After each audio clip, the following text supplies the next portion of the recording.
নারায়ণগঞ্জের ফতুল্লার ধলেশ্বরী নদীতে ফেরিতে থাকা একটি ট্রাক হঠাৎ নিয়ন্ত্রণ হারিয়ে দুইটি ব্যাটারি চালিত অটোরিকশা, একটি রিকশা ভ্যান ও একটি মোটরসাইকেলকে ধাক্কা দিয়ে ট্রাকসহ নদীতে পড়ে যাওয়ার ঘটনায় ৩ জনের মরদেহ উদ্ধার করা হয়েছে। তারা হলেন ভ্যান চালক স্বাধীন, মোটরসাইকেল চালক রফিক ও প্রবাসী মাসুদ।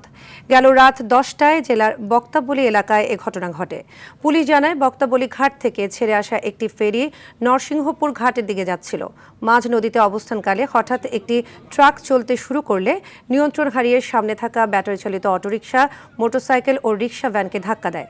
এতে ফেরির রেলিং ভেঙে ট্রাকসহ এসব যান নদীতে পড়ে যায়। ঘটনার পর কয়েকজন সাঁতরে তীরে উঠতে সক্ষম হলেও ৩ জন নিখোঁজ থাকে। পরে ফায়ার সার্ভিসের কর্মীরা রাত ১:৩০টার দিকে ৩ জনের মরদেহ উদ্ধার করে।